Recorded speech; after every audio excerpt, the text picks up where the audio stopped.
problemas del maíz, lo que ustedes quieran, pero realmente como funciona la ciencia, no funciona así. Hay muchos ejemplos y de alguna forma no quiero extenderme en estos ejemplos, pero lo que dijo aquí mi colega sobre la filosofía y las humanidades creo que es más importante todavía. En México no tenemos tradición científica y no tenemos tradición humanística.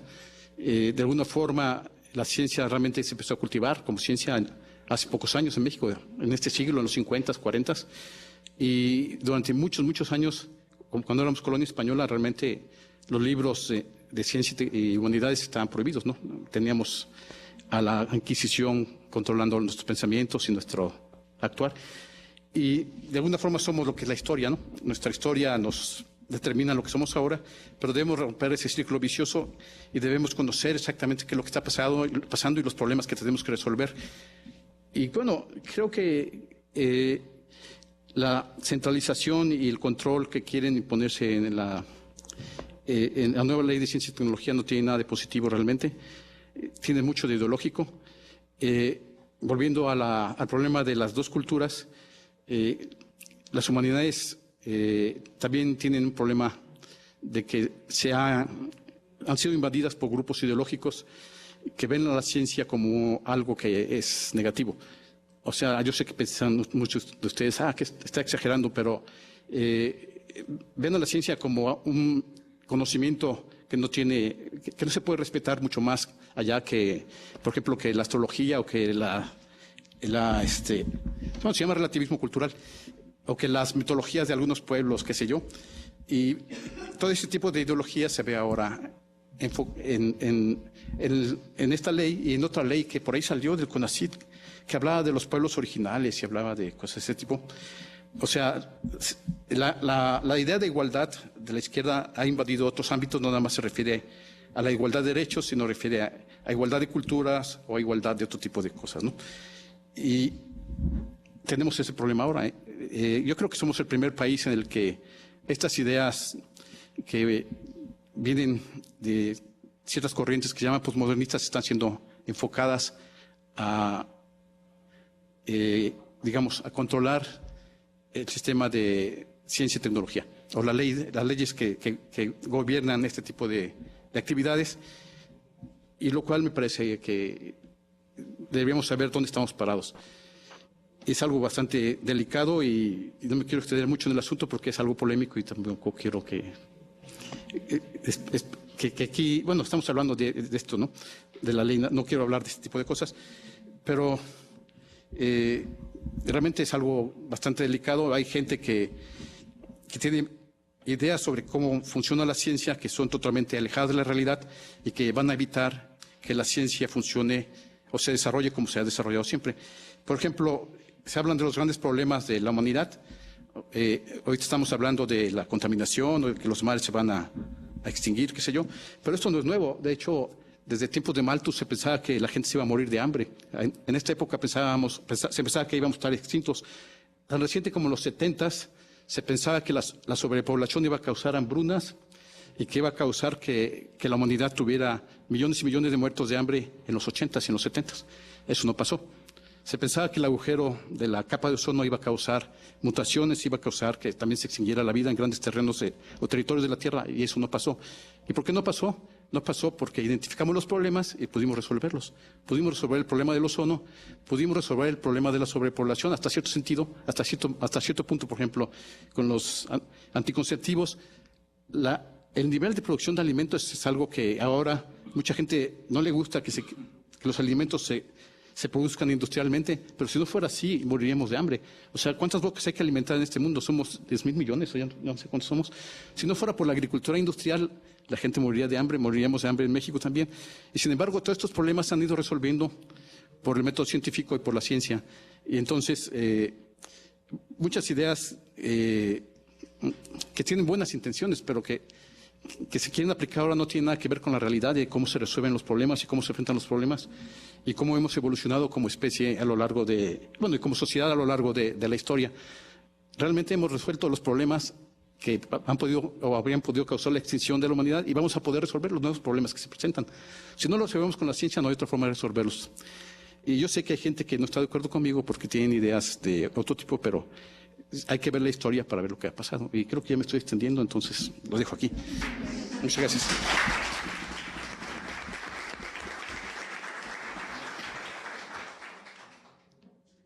¿Yo? El micrófono. Sí, perdón. Sí. Muchas gracias, Raúl. Pues ahora le damos la palabra a Héctor Vázquez Leal. Muy bien, muy bien. Tengo unas diapositivas, no sé si las puedan pasar. Solamente son dos, no quise extenderme mucho por el tiempo también.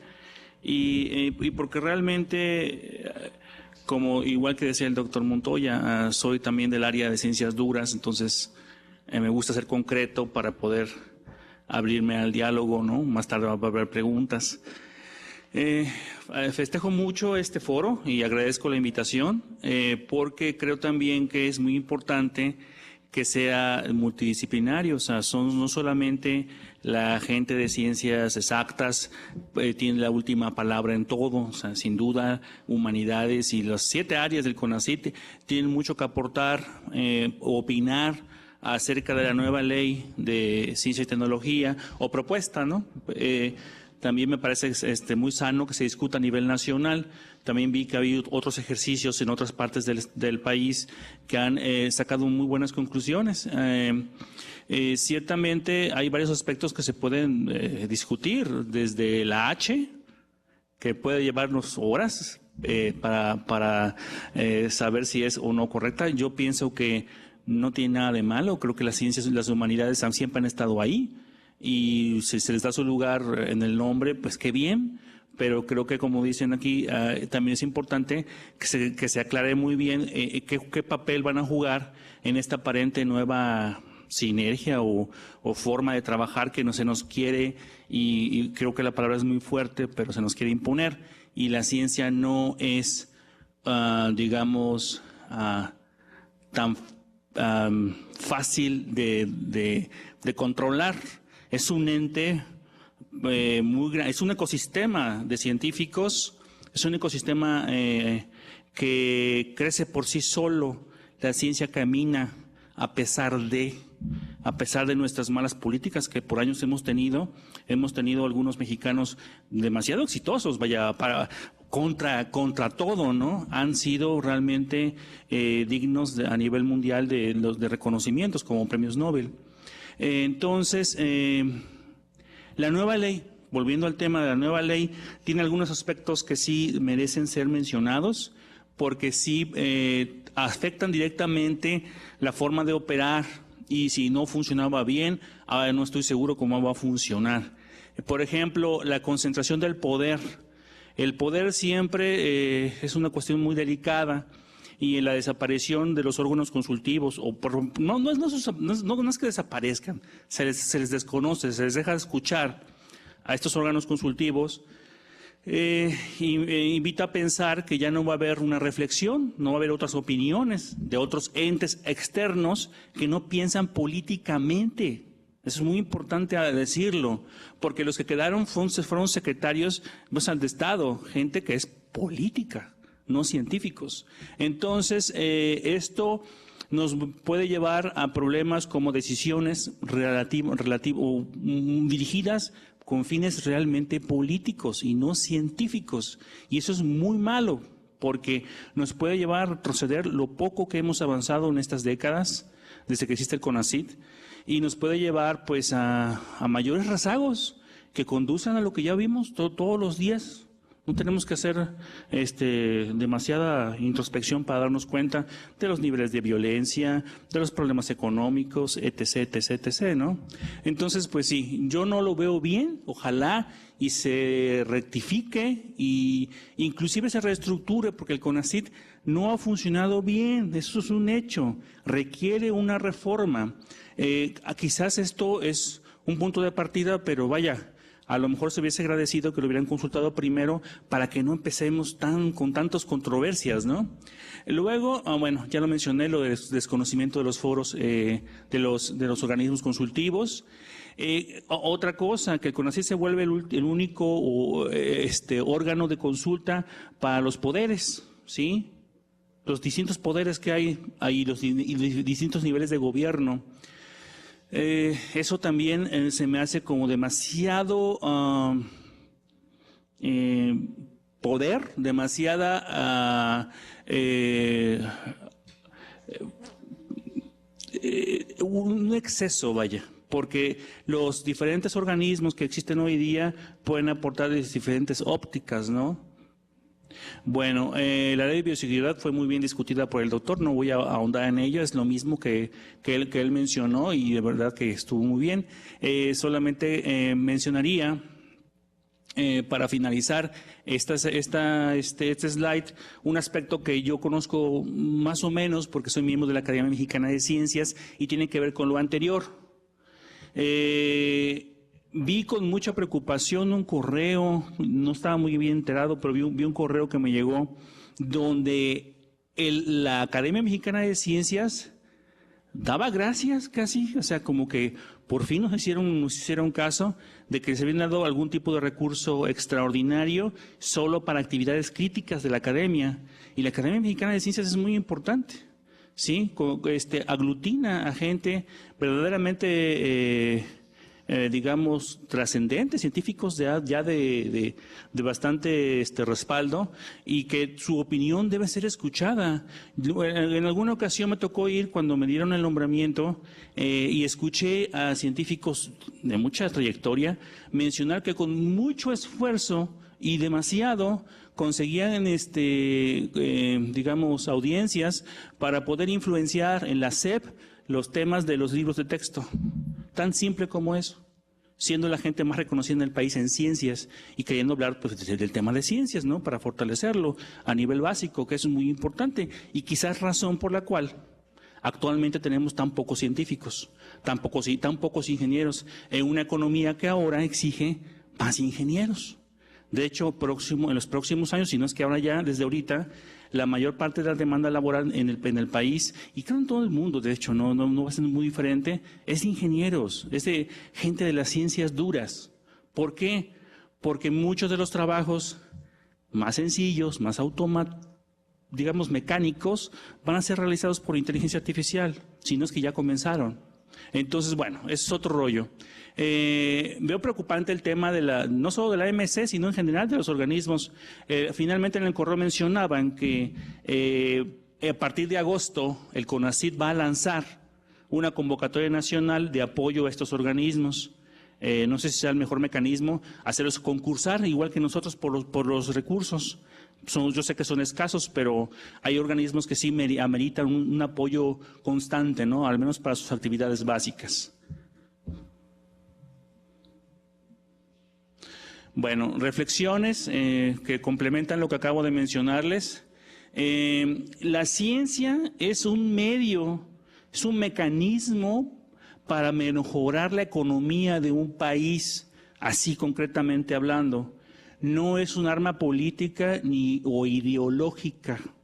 Eso creo que es importante tenerlo muy claro en el momento en el que se reformule esta propuesta de ley. ¿Por qué? Porque la política aquí no tiene, aunque estamos entremezclados y sé que dependemos de ellos porque nos dan el dinero para trabajar e investigar, en realidad la investigación no se supedita a corrientes de izquierda o de derecha. Yo no soy ni izquierda ni de derecha, o sea, yo trabajo en ciencia y sé hacer ciencia y trato de impactar. Lo que mencionaba también el doctor Montoya fue mencionado también antes, el rollo de que la ciencia no se supedita a que tiene que a fuerza ser de impacto social. Se ha venido discutiendo bastante y los que estamos en el área de ingenierías, bueno, pues nos podemos acoplar y ver cómo lo hacemos para definitivamente pues que se vea claramente el impacto social. Yo ya lo veía venir desde hace años en las evaluaciones, cómo se buscaba que la ciencia que se proponía en la ciencia básica ya tuviera un sesgo social, que ahora le llaman bienestar social. Sin embargo, hay áreas que yo me pregunto, por ejemplo, del área más duras, de la física, por ejemplo, donde estudian el espacio, la teoría de la relatividad. Yo no sé cómo eso podemos encajarlo en el famoso bienestar social, más que en la nueva ley dice claramente que los proyectos que impacten de manera social al bienestar serán los altamente prioritarios. Y entonces la ciencia básica fundamental, que también participo en ella, ¿dónde va a quedar? Si esa ciencia básica es precisamente la que con los años genera los mayores descubrimientos y avances, ¿sí? No siempre de impacto inmediato, pero lo que nos ayuda o conduce a los avances más fuertes. Dígase la televisión, los celulares, computadoras, etc. Han venido también desde la ciencia más básica, ¿no? Bueno, eso es muy importante. La industria, un tema realmente preocupante. Yo entiendo que hubo mucho desvío de recursos apoyo económico, no digamos desvío, apoyo económico a la industria, lo vimos pasar, fuimos víctimas de ello porque la ciencia básica se abandonó, metíamos proyectos y no nos daban nada. Proyectos que nos decían, aprobado pero sin dinero, o sea, muy bien, gracias por participar, pero no tenemos dinero para ti. Pero veía yo a colegas que metían proyectos muy sencillos y mediocres básicamente, y les daban millones, ¿no? Decía, bueno, ¿qué sucede aquí, no? Pero los metían con la industria. Ahora viene la parte contraria. Se va a apoyar mucho la ciencia básica, pero no, yo siento que lo que se debe es reformular la forma de interactuar con la industria. La industria es muy importante, es muy, muy importante. ¿Por qué? Porque es un eje fundamental de la economía. Y sí debe haber cierta interacción, mucha interacción en la hora de desarrollo de ciencia, especialmente en los estímulos fiscales, etc. Yo no lo veo mal. Yo solo creo que debe ser reestudiado, analizado. ¿Para qué? Para que no se cometan vicios, solamente eso. Pero no lo veo mal, ¿sí? En general. Y bueno, para terminar, y es todavía también algo que es colateral, pero no deja de ser importante, el tema de la evaluación del SNI, creo que como aquí veo que somos puros investigadores la mayoría, es importante que también desde estas discusiones también se haga también una discusión o un análisis posterior del tema de la forma en la que está constituido el Sistema Nacional de Investigadores, que también tiene que ver con la forma en la que hacemos ciencia. Está todo relacionado, ¿sí? Porque también la forma en que nos evalúan conduce nuestra actividad diaria como investigadores. Y a lo mejor, y yo soy de la idea de que el instrumento puede ser mejorado y bastante. ¿Por qué? Porque hasta el año antepasado las reglas eran totalmente oscuras, no sabíamos ni qué hacían, todo era una cuestión totalmente desconocida. El año pasado ya publicaron algunas reglas. Creo que también no son del todo claras y son muy diferentes entre áreas, muy, muy, muy diferentes de plano radicalmente, y también merecen pues un análisis, y quiero ver qué va a suceder ahora que cambió la administración, totalmente. O sea, estoy totalmente abrumado por el tema, me acaban de evaluar, acabo de meter la evaluación y entonces lo tengo aquí presente, no quiero dejar de mencionarlo. Y gracias.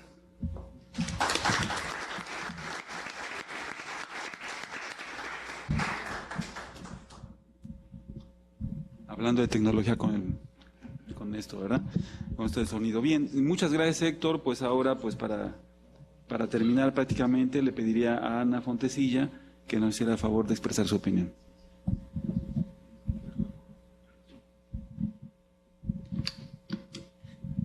Gracias.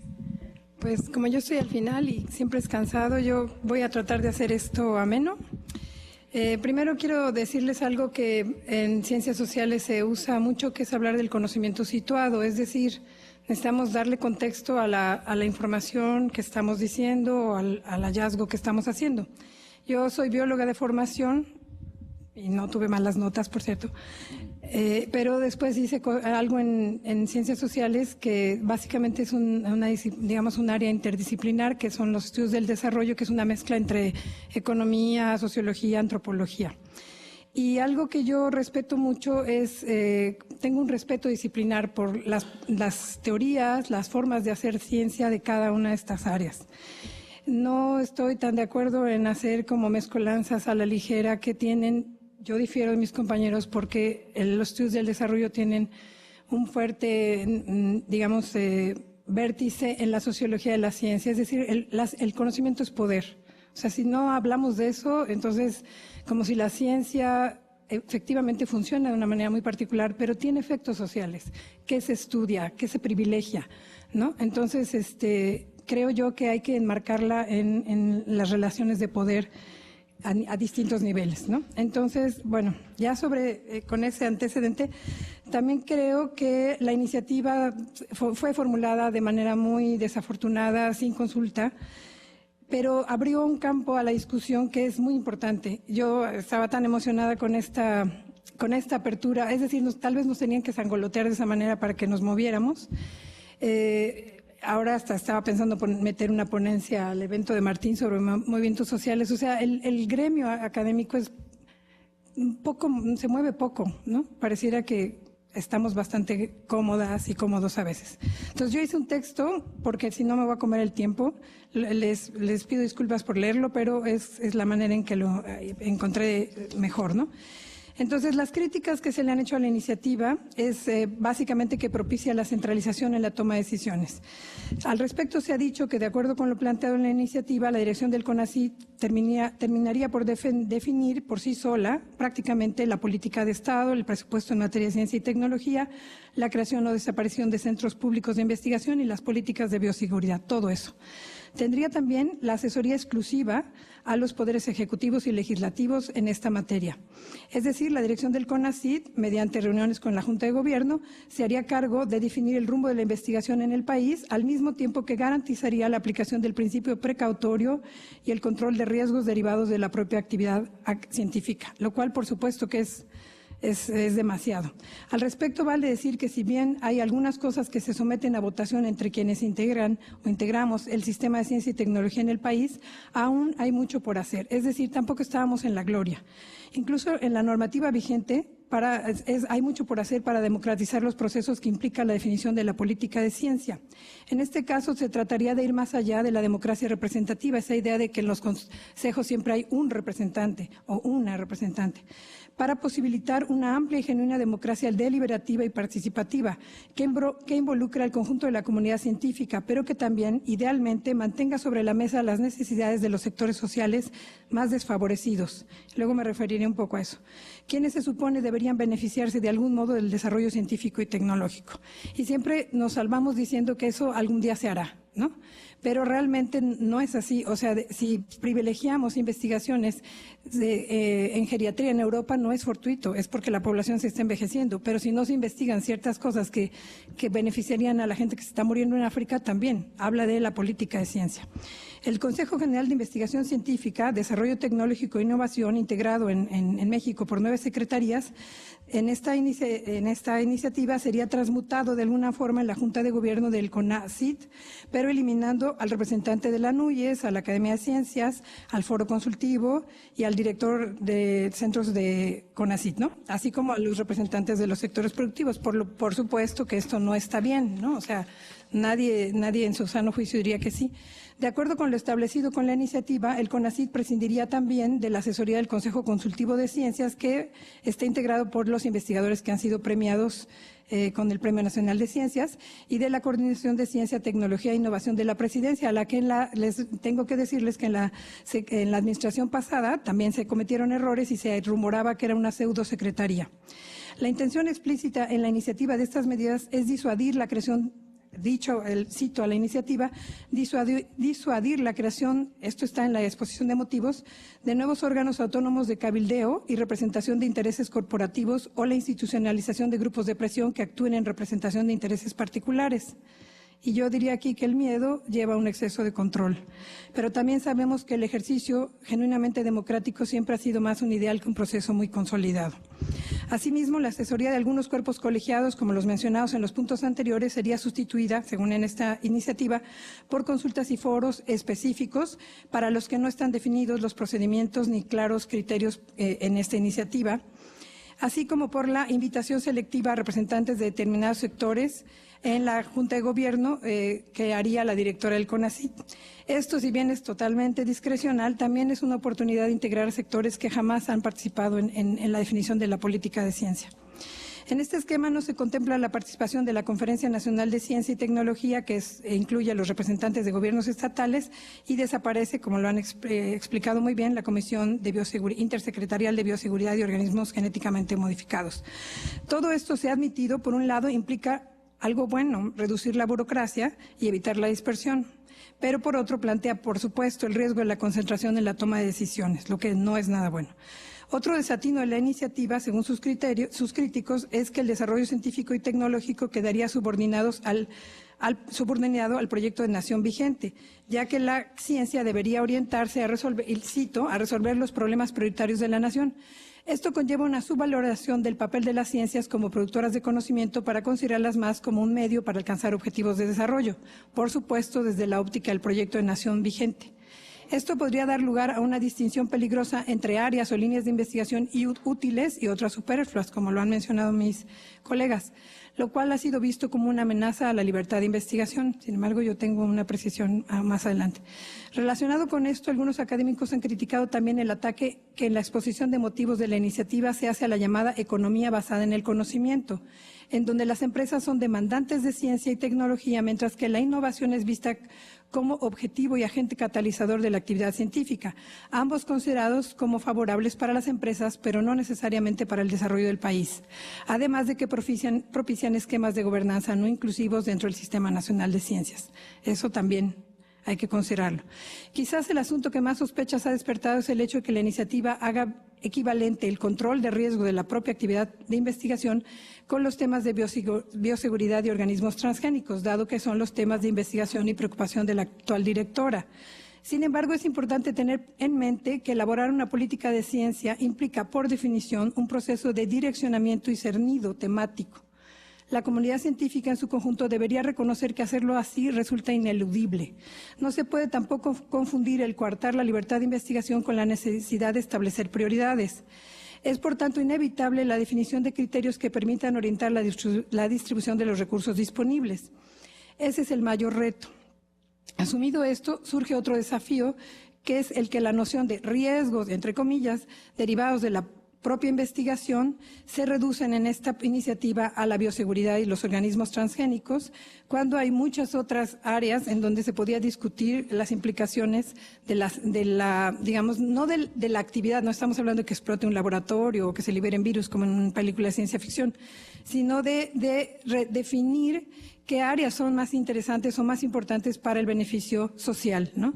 Y también tenemos que aceptar, siendo verdaderas y verdaderos científicos, que la ciencia avanza por cambio en los paradigmas o que las verdades son temporales. Por ejemplo, los niveles de radiación permitida que debe emitir una planta nucleoeléctrica fueron cambiando según la ciencia fue avanzando.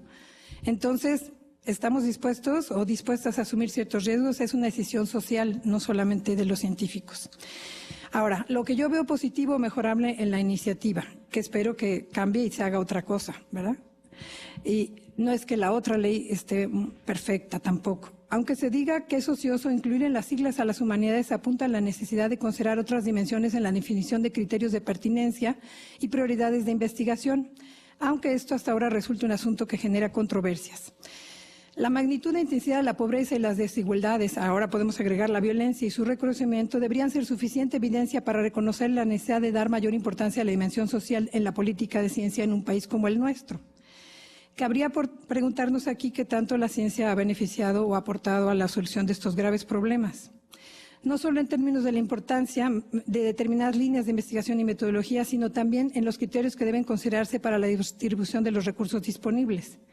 Solo un dato al respecto. El Consejo General de Investigación Científica, Desarrollo e Innovación, como explicó Enrique y mostró, y otro colega mío también lo dijo, la composición y la misma composición de la Junta de Gobierno en la iniciativa que se está planteando no incluyen, por ejemplo, representantes de la sede solo de la Secretaría de Bienestar, curiosamente, lo cual es una deficiencia si se piensa en necesidades de investigación en este ámbito. ¿Quién lo va a hablar? ¿Quién lo va a decir?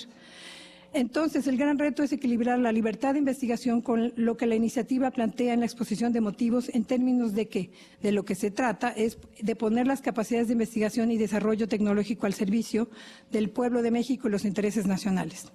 Ahora, lo que he aprendido de los sociólogos y las sociólogas es que el problema de utilizar el término pueblo puede enunciar uno de los propósitos fundamentales que debería tener la política y usarlo en este contexto, arrastra la ya desafortunada y crítica que se ha hecho a la noción de pueblo, cuando los sociólogos saben muy bien que esto debería remitirse y resulta contraproducente para poder esclarecer y disgregar las numerosas y particulares necesidades de toda una gama de sectores sociales desfavorecidos.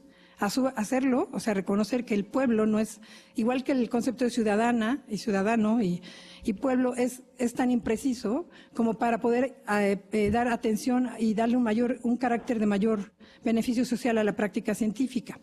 El énfasis en la utilización de criterios cualitativos que se plantea en la iniciativa para la evaluación de proyectos referidos en esta propuesta no está mal, según yo, aunque debería especificarse que más bien esta dimensión cualitativa estaría asociada con una serie de principios y criterios que no necesariamente deben ser los que están plasmados, solamente los plasmados en la iniciativa, pero que sí, evaluar cualitativamente es así como etéreo. Siempre quienes hacemos etnografía y esas cosas sabemos que tiene que haber una serie de criterios o directrices para poder comparar, aunque no sea contando. No podemos ignorar que hoy en día, por ejemplo, los criterios cuantitativos como el número de publicaciones y el índice de impacto tienen un peso significativo en las evaluaciones. Por otro lado, el tono despectivo que se observa con frecuencia en muchas de las críticas a la iniciativa, cuando se refieren a que ésta se inclina por una política de ciencia que favorece criterios sesgados hacia la bioseguridad, la salud pública, el abatimiento del deterioro ambiental o hacia integrar otras formas de conocimiento llamado tradicional o saberes, no está muy alejado de la creencia, o sea, esa idea de despreciar eso no es alejado de la misma creencia popular de que hablar de que cuando nos referimos a las ciencias nos referimos estrictamente a disciplinas exactas y naturales. Es decir, lo que criticamos es lo mismo que reproducimos. Ahora bien, los planteamientos del pensamiento decolonial tan en boga hoy en día, y no me estoy refiriendo al posmodernismo de todo es simbólico, y que bien se pueden relacionar con los criterios que se consideran como sesgos en la iniciativa, condensan una crítica a la modernidad, una crítica seria a la supremacía de la ciencia como universo hegemónico de sentido en las sociedades actuales. Y yo les digo a mis alumnas y alumnos, cuando queremos ganar una discusión decimos está científicamente comprobado. Eso es jerga. O sea, los verdaderos científicos saben que hoy es una verdad, mañana es otra, ¿no? Sin embargo, tales planteamientos tampoco pretenden que la investigación científica sea de ciencias duras o de las humanidades deje de ser rigurosa, mantenga una vigilancia epistemológica y una coherencia teórico-metodológica o deje de reconocer sus limitaciones mediante procesos de reflexividad. Sería completamente absurdo entonces que las propuestas de la iniciativa sean interpretadas como un llamado a que ahora los académicos que se dediquen a hacer ahora, no es un llamado a que nos dediquemos ahora a ser extensionistas o funcionarios públicos en los sectores como medio ambiente o agricultura, o que dejen las tareas académicas y se volcan a impulsar procesos de intervención social a la manera en que lo hacen, y bien, en muchos de los casos, las organizaciones civiles. No creo que esa sea la pretensión de la iniciativa, como se ha querido hacer ver. Un asunto escabroso, pero de vital importancia también, es la revisión de los términos y planteamientos reflejados en los convenios entre el sector académico y las empresas. La exposición de motivos en la iniciativa hace señalamientos muy puntillosos cuando se refiere a que en administraciones pasadas la política de ciencia se observaba no como una, y cito, no como una política gubernamental, sino como una política auténticamente pública, así entre comillas, donde lo público implicaba la participación preferencial y exclusiva del sector empresarial y no la inclusión amplia de otros sectores de la sociedad. Si bien este señalamiento puede resultar excesivo, lo que debe quedar claro es que en caso de reformularse la normativa y en el planteamiento mismo de cualquier convenio, debería prevalecer la necesidad de evitar la transferencia de fondos públicos a fondos privados. Y no estoy hablando de corrupción, estoy hablando de algo que ocurre en Europa, me consta, lo he vivido, yo estoy en Inglaterra. Y me refiero a los privilegios que tienen las líneas y proyectos en los que hay participación de empresas sobre proyectos de relevancia social, pero sin oportunidades de lucro. El apoyo de estas líneas y proyectos se ve materializado desde, por ejemplo, mayores espacios disponibles dentro de las instalaciones de las universidades públicas para aquellos grupos que se dedican a estas líneas, hasta el creciente número de tesis de estudiantes que son definidas por demandas de las transnacionales. Lo que no estaría mal, digamos, si hubiera una justa, que no igualitaria distribución de aportaciones y beneficios. Las empresas no pueden terminar por valerse de los recursos públicos para evadir la necesidad de contratar personal o montar laboratorios que les permitan cubrir sus necesidades de investigación, por ejemplo. En este mismo sentido, un asunto delicado es la definición de derechos sobre patentes. Este tipo de controversias no están resueltas en la iniciativa, aunque tampoco es deseable un divorcio destructivo entre estos dos sectores. Lo único que estoy diciendo es que es muy importante definir claramente qué gana quién, qué aporta quién y qué gana quién. Esto estaba sumamente documentado en los estudios del desarrollo de las cosas que no han salido bien ni han sido favorables a una ciencia pública. Finalmente, pues no, como soy feminista, tengo que decir que ni la normativa anterior tiene un lenguaje incluyente. Ya no hablemos de las X o las arrobas, que no les gusta a nadie, sino que todo el tiempo se habla de el director del CONACYT, los investigadores, jamás se habla de las investigadoras o la directora, etcétera. Gracias.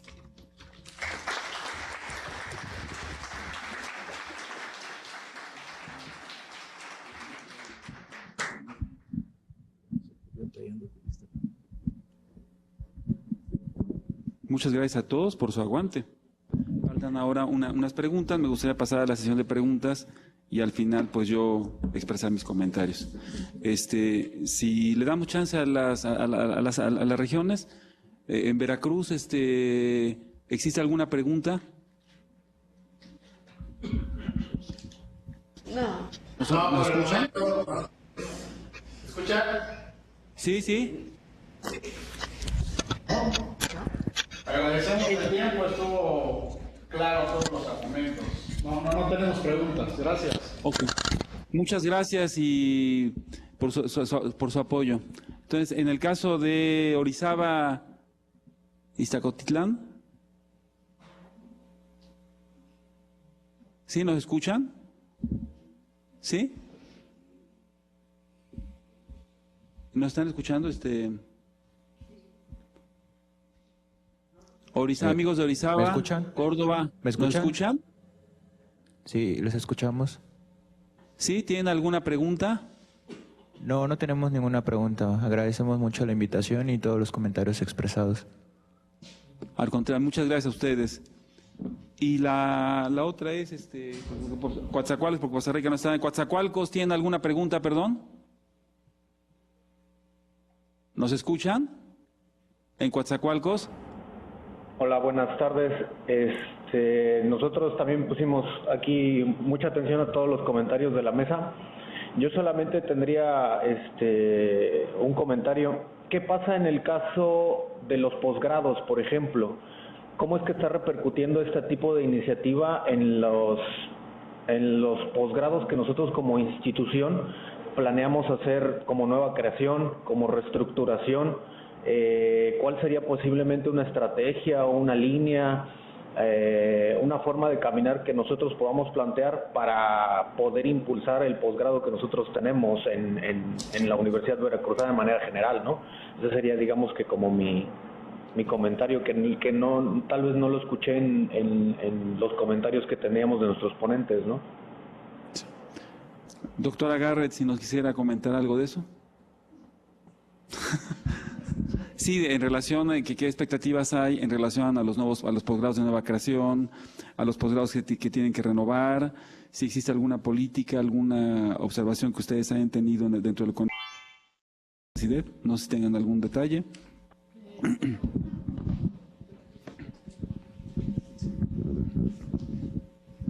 Bueno, en general hasta el momento no hay cambios.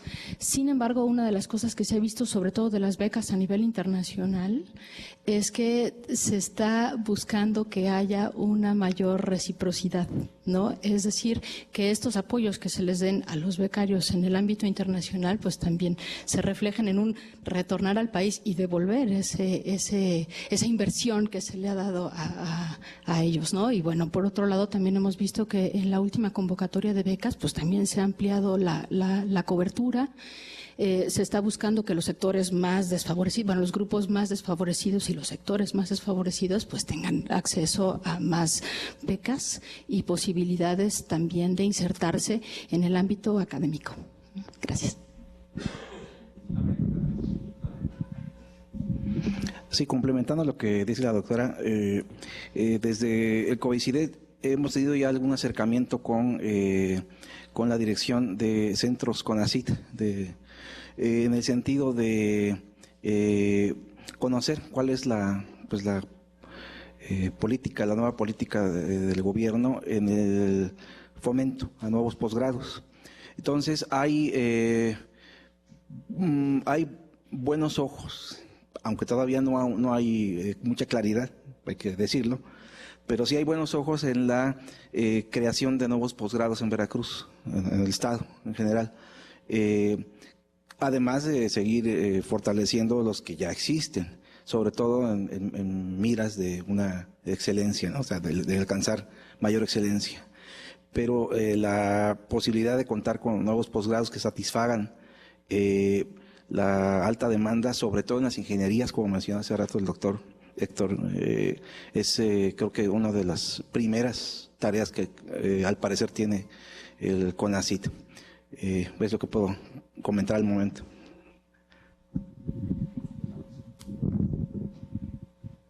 Aquí en la sala parece que nuestro amigo, entonces, por favor, no sé si sirva, sí debe servir ese bueno, micrófono. Ah, perfecto, mira. ¿Le pueden subir un poquito, por favor? Bueno. Hola, muy buenas, casi buenas tardes, buenos días todavía. Buenos días, ¿ahora sí? No, ¿tampoco? Hay que hablar con más fuerza. ¿No? Bueno, hablaré un poquito más fuerte, a ver si se escucha mejor. Primero lo que yo quiero es felicitar a todos los aquí los de la mesa. Creí que íbamos a ser menos los de aquí que los de allá, pero me da mucho gusto de que está muy concurrido. Y bueno, quiero felicitar también pues la cuestión de la academia científica, en la cual pues ya hay mayor interés en estar atento, ¿no?, a las reformas que se hacen en las direcciones o en el ámbito de la ciencia y tecnología en el país. De las 12 reformas que se han hecho en ciencia y tecnología, es la primera, hay que aclararle, la primera que se está haciendo todo eso, y es una comunidad científica que ya cuestiona incluso hasta los subdirectores y quiénes ponen, qué perfiles tienen, y les hace todo un escáner ahí de sus perfiles y todo, y eso pues bueno, está bien, yo creo que hay inquietud, y yo creo que esa es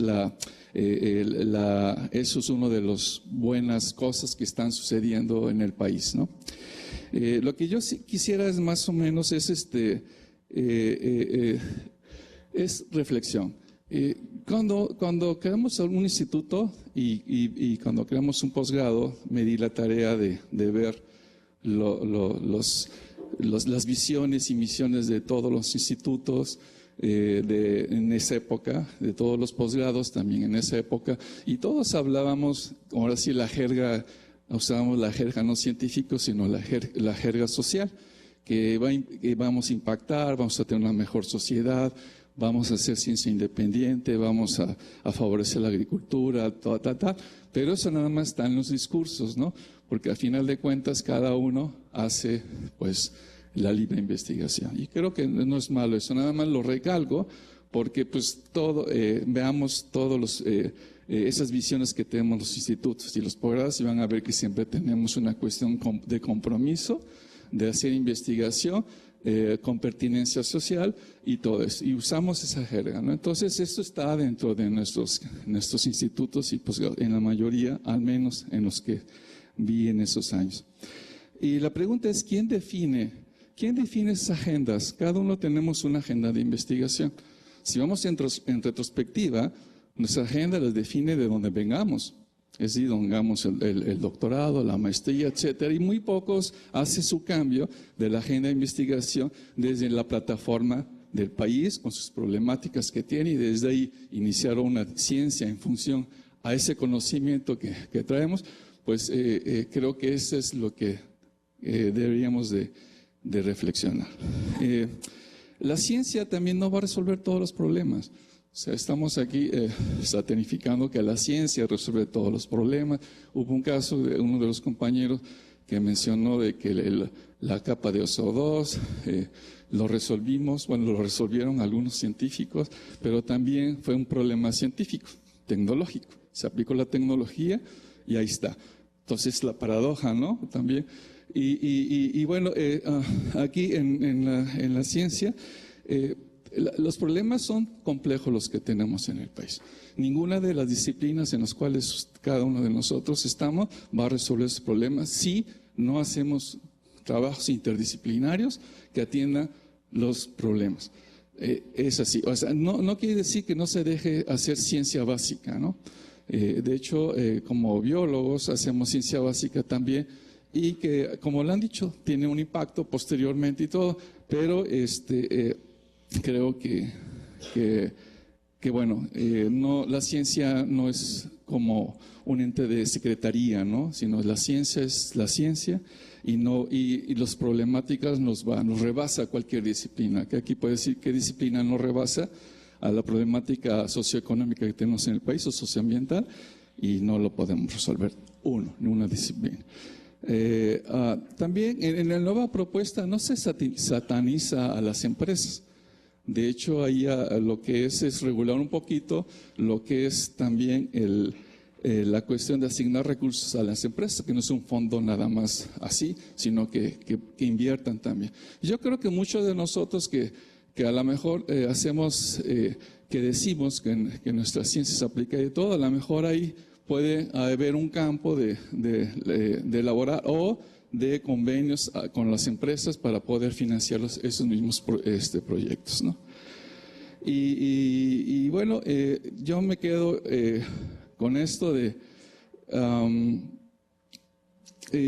¿quién en el país puede hacer una ciencia independiente a los grandes intereses internacionales? Sí, claro. También sí, aquí y acá. Gracias. ¿Sí? Buenas tardes. Antes que nada, felicidades por las excelentes exposiciones que nos hicieron hace un momento. Brevísimamente.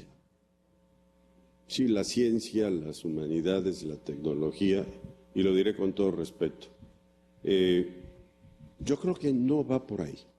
Yo creo que nuestro problema es de finanzas públicas, primero. Y segundo, es de política. Si me voy al origen, tendríamos que hablar que el Plan Nacional de Desarrollo debería de ser, constitucionalmente hablando, el eje rector. Y este no existe. Y sin embargo, ya se está afectando porque así se decide en lo que ahora se llama proyecto de nación, y lo digo respetuosamente, sí que haya un proyecto. Digo, y tan no lo hay que estamos viendo cómo se toman las decisiones. Ejemplo, la reforma educativa. Ahora ya hasta por una circular. Está bien. Así es la forma en que se están haciendo las cosas. Que no gobernando, que es diferente también. ¿Ok? Bueno, pero por el otro lado, tomo en consideración dos ejemplos reales que ya existen de centralismo total, que también tienen que ver con el presupuesto, y que es en el sector salud. No hay una plaza que no se controle a nivel central. Aquí está mi queridísima doctora, que no me va a dejar mentir. Y en el otro, en el ramo educativo, porque todo se controla desde el centro. A esto es lo que yo le denomino una recentralización, contrario totalmente a la Ley de Coordinación Fiscal, ¿sí? Que debería de descentralizarse. Ahora nos toca a nosotros. ¿Qué es lo que estamos pagando? Los excesos que tuvimos. ¿Cómo? Con otros excesos. que estamos viendo que si le hiciéramos el examen a la ínclita senadora que fue presentada y que no recuerdo el nombre que mencionaste, yo creo que no sabe ni cuántos artículos tiene. Por supuesto que se lo hicieron, pero por supuesto, porque ni siquiera pertenece a la Comisión de Ciencia y Tecnología. Ahora, ¿qué podemos hacer ante esto? Además de este excelente foro que tenemos aquí presente, o de los clústeres que has estado desarrollando, etcétera, etcétera. Tenemos que pensar políticamente. ¿Qué podemos llegar a hacer? Porque si no, se va a quedar tal cual la iniciativa, ¿eh? Por supuesto que se va a quedar así. Tenemos que ser inteligentes políticamente hablando para saber qué podemos hacer. Para eso está la NUYES, para eso está, etcétera, etcétera. Tuvimos excesos, indudablemente. No hubo rendición de cuentas, no hubo fiscalización, no hubo evaluación, no hubo transparencia, todas las evaluaciones que usted mencionó hace un momento, etcétera, etcétera. Entonces, ahora estamos pagando porque lo que se quiere es proselitismo. ¿Para qué crear 100 universidades cuando con las que existen sería mejor hacer una adecuada inversión de los recursos escasos que existen, etcétera, etcétera? O sea, hay muchas evidencias. Entonces, tenemos que pensar no científicamente, tenemos que pensar políticamente. ¿Cómo atacar este problema que ya tenemos? Entonces, yo por lo pronto propongo a 3 personajes que nos ayuden en esto. Uno es Juan Romero Hicks, que no lo conozco, pero que fue director de CONACYT y que es coordinador, creo que del PAN, no me hagan caso, en la Cámara de Diputados.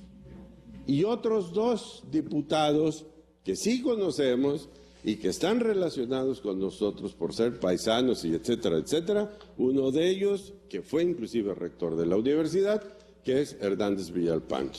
Y el otro, que es, creo que vocero del PRI, en la Cámara de Diputados y que vive aquí en Jalapa, que es Héctor Yunes. A ellos es a los que yo me referiría como ejemplo de los que podemos ir a tocar puertas. Nosotros como universidad lo podemos hacer, más que como grupo homogéneo o heterogéneo, mejor dicho, de investigadores interesados en esto, porque nos van a pisar los callos si esto continúa así. Pero ya estar actuando allá, qué bueno que nada más les quedan 8 días al Congreso para poder atender este tipo de iniciativas y se van a descansar. Han trabajado mucho. Pero este tipo de ideas creo que deberíamos de... Acá y acá. Acá. Y si quieren al final hacemos una conclusión cada quien. Muchas felicidades a los panelistas. Yo quiero centrar, también, evidentemente todos somos académicos aquí en Verón, pero me parece que es trascendental ver cómo estos fallidos intentos de reforma realmente son alarmantes. Los comentarios de todos me parecen acertados, pero hay 2 puntos que son importantes. Uno, no se puede articular una nueva reforma educativa desvinculada de la reforma científica o humanística. No puede ser. O sea, el punto central de fallo en nuestro país es la falta de conocimiento y la falta de educación. Y si no atendemos estos 2 puntos centrales, la gente se va a seguir muriendo de hambre, por violencia, por todos los problemas sociales que tenemos, son producto de la falta de conocimiento y la falta de educación que nos falta. La reforma educativa, no hay reforma educativa. Lo que tenemos es un intento, como bien lo dijo un compañero, puro problema político. Nosotros no podemos seguir teniendo maestros en las escuelas si no saben ciencias, si no saben matemáticas, si no saben saberes tradicionales, si no saben humanismo, si no saben sociología. Y esas son las carencias en una reforma educativa, entre comillas, que no se está atendiendo y que evidentemente se tiene que centralizar, si se llama centralizar, con la parte de la ciencia y la tecnología en este país. Ejemplos hay muchos, no quiero dedicarme a eso porque yo creo que atendieron mucho los puntos que se están, cada quien en esta mesa está puntualizando desde su propia experiencia lo que podría mejorarse y lo que no se está haciendo. pero puntos centrales en este país es la falta de conocimiento y educación. Si nosotros no atendemos eso, desde nuestra propia perspectiva, todos los académicos aquí dan docencia. ¿Cuántos de ustedes se formaron como docentes? ¿Cuántos de los docentes que dan clases a nivel de escuelas normales, que es educación superior, se han formado como investigadores? Bueno, digamos, con el conocimiento de lo que se debe aplicar en las ciencias para transmitirles a los niños que son desde preescolar hasta educación superior, lo que es la ciencia y la tecnología y las humanidades. Entonces yo creo que hay un debate que es muy importante, pero el otro punto es que no podemos dejar en las manos de personas que son como la que propuso la iniciativa, que seguramente, como dice, si le aplicamos un examen de conocimiento, seguramente lo reprobaría, ¿verdad? Muchísimas gracias. Acá y luego acá. Sí. Bueno, me uno a las felicitaciones. Realmente estas reflexiones de esta mañana son bastante interesantes. Y mi reflexión, pregunta, duda que queda para todos ustedes, bueno, actualmente yo no estoy en el área académica, soy la jefa de oficina de transferencia de tecnología, y por ende quien está a cargo de apoyarlos en las cuestiones de patentamiento. Y me dirijo específicamente a eso porque muchas otras de mis dudas las estuvieron resolviendo dentro del foro. Pero lo que me cabe a mí en la reflexión es, bueno, ahorita está esta propuesta y en efecto yo también estoy en el entendido de que la ciencia no va peleada con las humanidades. Digo, ambas son ciencias. Entonces, si ambas son ciencias, ¿por qué tenemos que hacer la connotación? Más bien la idea es cómo podríamos integrarla. Realmente nuestra universidad se jacta de ser social, de ser humana, de tener compromiso, ¿no? Responsabilidad social universitaria, y sin embargo, como bien han planteado todos ustedes, de repente no estamos trabajando en la transdisciplina, en la interdisciplina. Bueno, difícilmente nos conocemos entre nosotros de áreas académicas.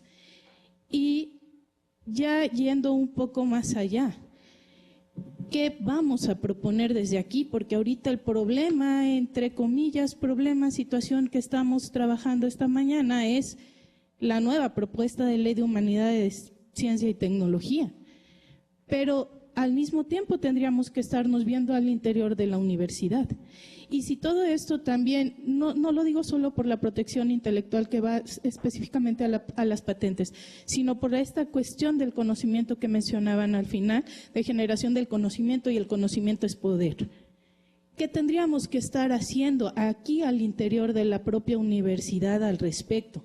¿Por qué? Porque es bien bonito que de repente nos digan a nosotros, oficina de transferencia, oye, es que no apoyaste tantas patentes. No, pues sí, espérame, es que como te explico, lleva todo un proceso, no es una cuestión tan simple, y bueno, el por qué y para qué, ¿no? Oye, es que ya las tienes otorgadas, ¿y ahora qué haces con ellas? Perfecto, eso te pregunto yo a ti, universidad, ¿qué hacemos ahora con ellas? ¿Por qué? Porque la idea de una patente, específicamente de una patente, es que genere un beneficio, no estoy diciendo solamente para la industria, pero tendría que haber alguien que explote eso y que esté generando el beneficio y que esté replicándolo y que entonces tenga un impacto en la sociedad. Pero la cosa es en toda nuestra sociedad. La cosa es ahora, ¿qué hago con ese? Es que ya llegó. Y es que yo estoy tratando, universidad, de llevarlo hacia allá afuera. Y de que esto realmente sirva y retribuya, porque la ciencia que estamos planteando desde la universidad, creo, considero, quiero creer, quiero tomarlo así, tiene esa idea, tiene esa aportación, estamos solucionando algo. Pero la cosa es ahora, ¿cómo le vamos a hacer para allá afuera? Porque si entonces todas estas situaciones que han planteado de limitaciones o no, se pueden ver algunas como limitaciones o no en el interactuar con la empresa, con el gobierno, con los apoyos financieros, porque además hay patentes o hay proyectos que se protegen y que todavía les falta un largo camino de desarrollo ya en cuanto a crecerlos, en cuanto a hacerlos funcionales, en cuanto a hacerlos ya no a nivel laboratorio, sino escala industrial, etcétera, ¿no? Si nuestras relaciones no van a estar bien establecidas, entonces ¿hacia dónde vamos a girar nosotros como universidad? ¿Qué tenemos que hacer? ¿Por qué? Porque finalmente tendríamos que estar entonces también planteándonos a la par hacia dónde vamos a caminar en nuestras políticas institucionales. Y bueno, es como mi aportación y mi duda que dejo a todos ustedes. Pues buenos días a todos. Agradezco mucho esta iniciativa y a los ponentes por toda la información que han proporcionado. Para mí, evidentemente, esta situación plantea dos situaciones como divorciadas. Una cosa es la propuesta en el proyecto de nación y otra es la ley de ciencia y tecnología y todo lo que involucra para nosotros. Pero en estos divorcios debe haber diálogos. Y es lo que precisamente estamos aquí. Con respecto a esto, me gustaría saber si hay alguna propuesta para que dentro de la universidad, así como se hicieron los clústeres, que fue invitación del doctor Ángel Trigos Landa, hay invitación o se ha planeado que se hagan también clústeres, pero para dar respuesta a esta ley de ciencia y tecnología. En toda nuestra sociedad, la cosa es